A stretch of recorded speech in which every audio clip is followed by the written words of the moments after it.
प्राचीन इतिहास के इस क्रम में आइए अगली क्लास देखते हैं। जैसा कि आप लोगों ने देखा पेट 2023 का पेपर कितना टफ था आया, तो उसी से कुछ सीख लेते हुए हम लोग कुछ ना कुछ अच्छा सीखने का प्रयास उसी से सीख लेते हुए कुछ ना कुछ अच्छा करने का प्रयास करते हैं। अदरवाइज ऐसे ही असफलताएं मिलती रहेंगी।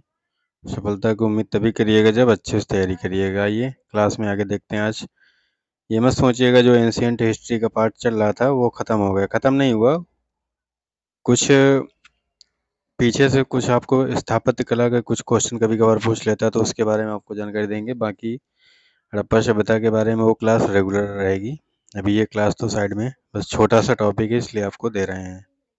तो आइए इससे देखते हैं कैसे कैसे क्वेश्चन बन सकते हैं। तो भारत में पूछा जाता है मंदिर स्थापत्य कला से रिलेटेड क्वेश्चन, तो देखते हैं। तो भारत में 3 प्रकार की शैलियाँ प्रचलित हैं जो कि मंदिर स्थापत्य कला से रिलेटेड है। मतलब भारत में 3 प्रकार के मंदिर पाए जाते हैं। पहला नागर शैली में, दूसरा बेसर शैली में, तीसरा द्रविड़ शैली में। नागर, बेसर और द्रविड़ शैली में भारत में ही इस प्रकार के 3 प्रकार के मंदिर बनते हैं। इसके अलावा अन्य किसी शैली के मंदिर नहीं होते हैं। देखिए आइए इनके बारे में अच्छे से जानकारी प्राप्त करते हैं। तो आइए जानते हैं कि मंदिर के कितने भाग होते हैं। तो मंदिर में जो प्रमुख भाग होते हैं वो पहले तो गर्भगृह होता है, मंडप होता है। मंडप क्या होता है? गर्भगृह के सामने स्तंभों पर टिका हुआ भाग मंडप कहलाता है। जैसे कि आपने ये माना ये गर्भगृह है, उसके सामने कभी-कभी देखा होगा ऐसे मंदिर टाइप का कुछ बन जाता है। गर्भगृह के सामने स्तंभों पर इस प्रकार 4 स्तंभ बनाए जाते हैं। 4 पिलर्स के ऊपर स्तंभ पे ऐसे मंदिर जो बनाया जाता है, इस पार्ट जो बनता है वही मंडप कहलाता है। मंडप तो आप समझ ही रहे होंगे, गर्भगृह मेन पार्ट, उसके बाद मंडप, फिर उसको अर्धमंडप, तीसरा भाग अर्धमंडप। पहला गर्भगृह, मंडप और अर्धमंडप। चौथा अंतराल।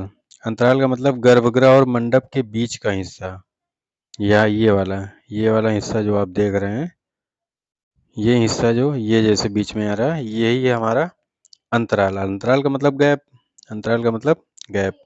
और परिक्रमा प्रदक्षिणा पथ जो यहाँ से राउंडिंग करने के लिए होता है, ये हमारा जो राउंडिंग पथ होता है। कभी कभी तो गर्भगृह पे ऐसे ही रोटेशन पे रहता है, बाकी कभी कभार आपको मिल जाता है कि साइड से मिलता है या पूरे मिलता है, तो वो होता है प्रदक्षिणा पथ या परिक्रमा। तो आप लोग जानते हैं, सिर्फ नाम याद करना आपको। पहला गर्भगृह, मंडप, अर्धमंडप, ऐसे याद करिए, गर्भगृह, मंडप, अर्धमंडप, अंतराल और परिक्रमा। इस प्रकार आगे देखिए। आइए एक एक करके इन शैलियों के बारे में जानकारी प्राप्त करते हैं। जैसे नागर शैली की क्या विशेषता होती है, डायरेक्ट क्वेश्चन पूछ लेता है पेपर में। तो नागर शैली की जो मेन क्वालिटी होती है उसमें ऊंचा चबूतरा रहता है। मंदिर में स्टार्टिंग में चबूतरा ऊंचा है, मतलब ऊंचाई पे मंदिर बनता है, चबूतरा ऊंचा, उसके ऊपर जो मिलता है शिखर जो होता है क्रमशः ऊपर की ओर छोटा होता चला जाता है। इस प्रकार मतलब मंदिर ऐसे बना आपका, तो ऐसे करेंगे तो धीरे धीरे छोटा होता चला जाता है। इस प्रकार टॉप पे पहुंच जाता है। इस प्रकार का जो शिखर बनता है क्योंकि ऊपर की तरफ छोटा होता चला जा रहा हो। और वर्गाकार गर्भगृह रहता है। गर्भगृह हमारा बराबर चारों तरफ से मिलेगा, ठीक है, इस प्रकार। और गर्भगृह से जुड़ा हुआ ही परिक्रमा पथ होता है, अर्थात राउंडिंग ये वाला पोजीशन गर्भगृह से जुड़ा हुआ रहता है। तो ऊंचा चबूतरा आपको मिलेगा, ऊपर की तरफ मंदिर से ऐसे छोटा होता चला जाएगा, वर्गाकार गर्भगृह होगा और उससे जुड़ा हुआ परिक्रमा पथ होता है। बस 4 ही चीजें नागर शैली की विशेषताएं हैं। आगे देखते हैं। अब नागर शैली के जैसे प्रमुख मंदिर अगर बात करता है तो नागर याद कर लीजिएगा, नागर शैली के प्रमुख मंदिर हैं ग्वालियर का सहस्त्रबाहु मंदिर, कंदरिया महादेव मंदिर, ये बहुत ज़्यादा फेमस है, याद रखिएगा, पूछ लेता है डायरेक्ट कि कंदरिया महादेव मंदिर जो बना हुआ है वो किस शैली से निर्मित है, तो आपको बताना पड़ेगा। उसके बाद लक्ष्मण मंदिर, अब तो कुछ भी पूछ सकता है, आपने पेट का एग्जाम देखा ही है, तो इसको बस ध्यान से करिएगा।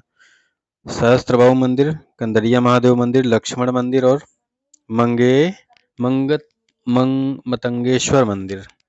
तो इसमें से 3 मंदिर ये हैं, सहस्त्रबाहु वाला छोड़ के, बाकी सब खजुराहो एमपी में है। खजुराहो तो एमपी में पड़ता है ना, ग्वालियर के आसपास। कंदरिया, लक्ष्मण और मतंगेश्वर महादेव मंदिर, ये तीनों के तीनों खजुराहो एमपी में है। सहस्त्रबाहु ये भी ग्वालियर एमपी में है ये, लेकिन ये खजुराहो जगह का नाम चेंज है ना। खजुराहो मंदिर का निर्माण, ये क्वेश्चन आपको यहाँ से याद रखना पड़ेगा। खजुराहो मंदिर का निर्माण चंदेल शासकों ने कराया था, बहुत बार पूछा गया है। अगर कुछ बेसिक क्वेश्चन यहाँ से पूछता तो यही पूछ लेता है, अदरवाइज ये कंदरिया वाला पूछता है। और जो खजुराहो मंदिरों का निर्माण चंदेल शासकों ने कराया था, तो इन मंदिरों का निर्माण इसलिए कराया था क्योंकि खजुराहो उनकी धार्मिक राजधानी थी, तो बाद में बना लिया। राजनीतिक राजधानी महोबा थी, यूपी। द्रविड़ शैली की बात करें अगर, तो द्रविड़ शैली की अगर हम बात करते हैं, तो द्रविड़ शैली में इसकी क्वालिटीज देख लीजिए। इसमें जो प्रांगण होता है, जो गैपिंग होती है, वो विशाल होता है, विशाल प्रांगण होता है। भव्य गोपुरम, पानी का तालाब रहता है द्रविड़ शैली में। वर्गाकार, यहाँ भी गर्भगृह वर्गाकार ही है, लेकिन फर्क इतना, वहां पर प्रदक्षिणा पथ ढका हुआ नहीं था पीछे नागर शैली में, इसमें ढका हुआ प्रदक्षिणा पथ होता है। ठीक है, आगे देखिए, ये सब लिख लीजिएगा। तो आगे अगर इसकी हम बात करते हैं कुछ, तो प्रदक्षिणा पथ इसमें ढका हुआ था। और विमान जो अष्टकोणीय एवं पिरामिड होता है, तो ये मत करिएगा, ना करना हो तो। ढका हुआ प्रदक्षिणा पथ, और रंगों का प्रयोग होता है, कलर्ड रहते हैं, कलर्ड होते हैं। ठीक है, इसके मंदिर याद कर लीजिए, बहुत इंपॉर्टेंट है दोनों। मीनाक्षी मंदिर मदुरई, मतलब तमिलनाडु में है, और आपका विरूपाक्ष मंदिर आम्बी, ये दोनों लिख लीजिएगा। मीनाक्षी मंदिर मदुरई तमिलनाडु, विरूपाक्ष मंदिर, ये दोनों किस शैली के हैं? कमेंट बॉक्स में आप लोग बताइए। लास्ट क्वेश्चन की बात करते हैं अगर, बेसर शैली।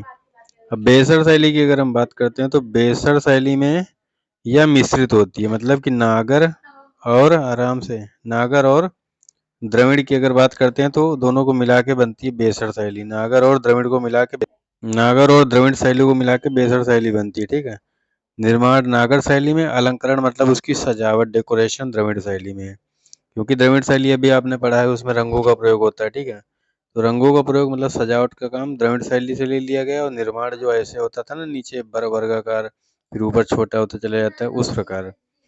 ठीक है, वो आपका बेसर शैली में लिया गया है, नागर शैली से। इसका प्रमुख मंदिर होयसलेश्वर मंदिर, बहुत इंपॉर्टेंट है। सारे जितना बता रहा हूँ, सारा का सारा अच्छे से इसको लिख के एक बार रिवाइज कर लीजिए, अगर अपना भला चाहते हैं। और नहीं चाहते हैं, अगर आपको किसी ने सलाह दे दिया कि दोबारा ऐसा कठिन पेपर नहीं आएगा, तो बेस्ट ऑफ लक, करते रहिए। अगर मेरे कहने के हिसाब से चलना है, तो मैं छोटे छोटे वीडियो प्रोवाइड कर रहा हूँ, चुपचाप उनको लिख कर और याद कर लीजिए। ठीक है, धन्यवाद।